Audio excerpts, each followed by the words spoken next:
Ok, alors voilà, c'est parti, l'instant blogueuse de Margot pour l'Halloween. Non, bon, alors j'adore l'Halloween depuis toujours. Donc voilà, là j'ai commencé à regarder les tutos, les machins, les trucs à faire. Aussi pour mes déguisements. Donc là je m'entraîne pour mon déguisement. Donc j'espère que vous allez voir, il est top. Bref, donc j'ai eu plein de réponses. Donc en fait, ok, je vais vous montrer comment on peut faire une plaie. Donc en fait, c'est tout con. Alors il vous faut de la cire comme ça. De la cire que vous pouvez trouver sur déguisement.com ou c'est la fête ou des trucs qui coûtent 1 euro. Hein, donc voilà, bon, moi celle-là, je sais pas encore si j'ai ouvert. Pas encore ouverte. Ensuite, il va vous falloir du faux sang, donc le mien il a éclaté dans mon colis, mais c'est pareil, je veux dire ça coûte 80 centimes, donc c'est quand même un budget qui est pas très énorme.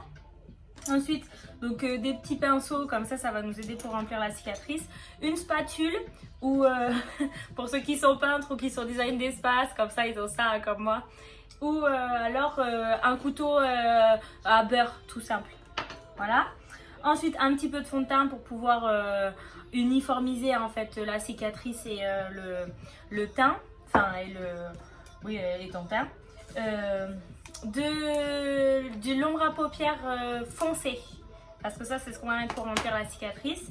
Et après pareil de la poudre donc pour faire un effet un peu plus naturel. Donc voilà, donc moi et le make-up en fait j'achète du maquillage seulement pour me déguiser. Sinon voilà. Donc on va commencer. Donc en gros ce qu'il faut faire c'est récupérer donc un bout de cire. Donc comme ça, hop, avec la spatule. Et en fait la cire il faut la malaxer un petit peu parce qu'elle est assez épaisse. Ah oui, quelque chose que j'ai oublié, je vais aller chercher. Il faut de la crème hydratante. Crème hydratante parce que comme ça là ça évite à la cire de coller sur les doigts. Parce que là ça colle un peu, donc vous en mettez un petit peu sur vos doigts. Voilà, histoire que vous puissiez malaxer la cire, voilà, en étant tranquille comme ça. Donc hop, on fait une petite boule comme on veut. Donc après c'est pareil, hein, vous pouvez faire, comment ça s'appelle, comme s'il y avait une balle, comme si voilà vous avez pris quelque chose dans le front. Bon là on va juste faire une petite écorche. Donc c'est mieux, alors on va mettre un peu de crème aussi. C'est toujours mieux de la faire à un endroit qui est plat. Comme ça on est sûr que la cire elle va tenir un petit peu plus longtemps quoi. La cire on va faire quelque chose à peu près, on va faire un peu plus épais, on va le remettre comme ça. Même si c'est plus petit c'est pas grave. Donc comme ça, hop, là.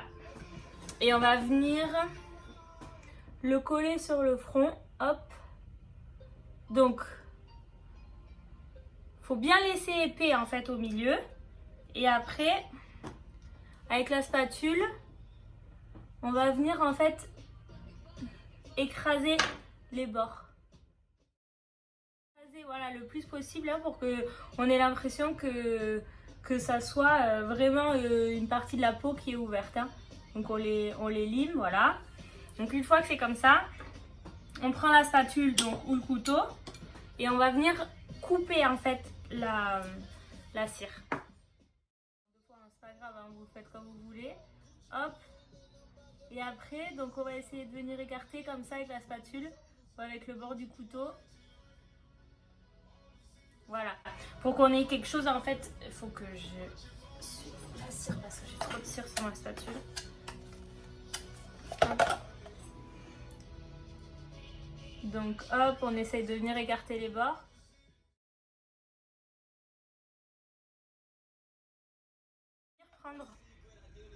Une fois qu'on a fait les trous là, je pense que c'est assez bon, on va voir. Je vais essayer de voir avec mes doigts.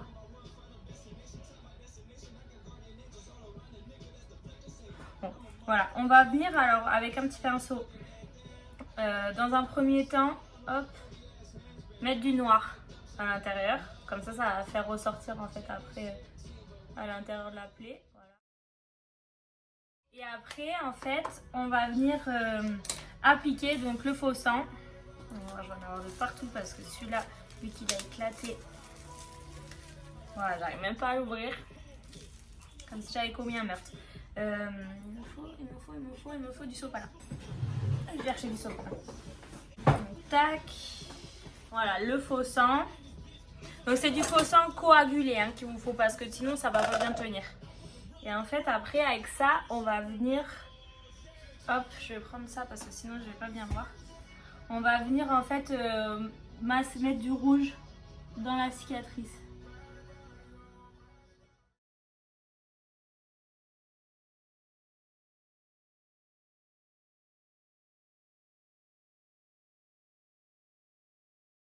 N'hésitez pas du coup à faire un aspect un peu dégueu quoi, qui déborde et tout. Donc voilà.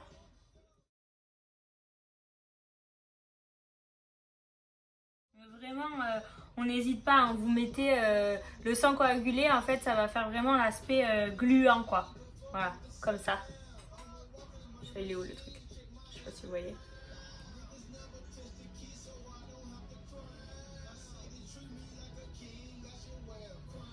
Donc voilà, une fois que vous avez mis ça, donc ce qu'on va faire c'est qu'on va venir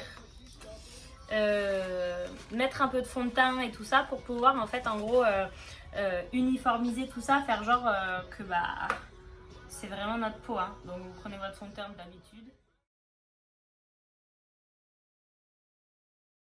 Je vais faire avec mon doigt, ça va être plus simple. Jean-Michel fait du maquillage, c'est connu.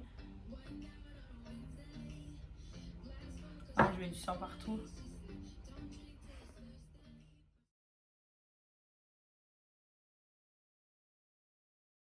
Avec la cire, c'est que ça va tenir. Si vous le faites, bon peut-être là un peu moins, mais sur des endroits plats, ça va bien tenir. Donc ça, et on va peut-être en rajouter un petit peu là au bout du sang, je trouve. Non, manque. On va en mettre là.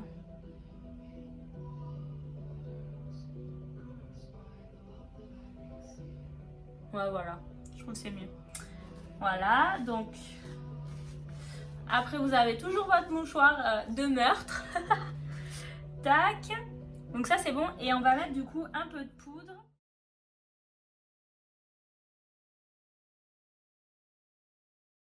Bientôt je vais lancer ma carrière là-dedans. Non je rigole. Bon, je suis un peu rouge, mais bon, c'est pas grave. Donc, en gros, tac, tac. Donc, de la cire,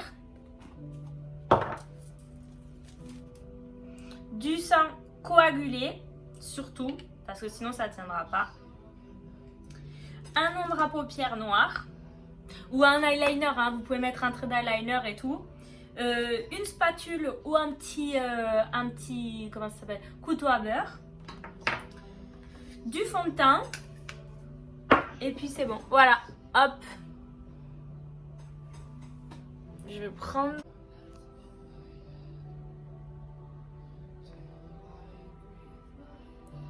une super coupure pour Halloween. Vous voyez, elle marche bien, elle se lève même avec mon sourcil, celui qui marche, parce que celui-là il marche pas à cause de mon accident de voiture. Pour ceux qui suivent.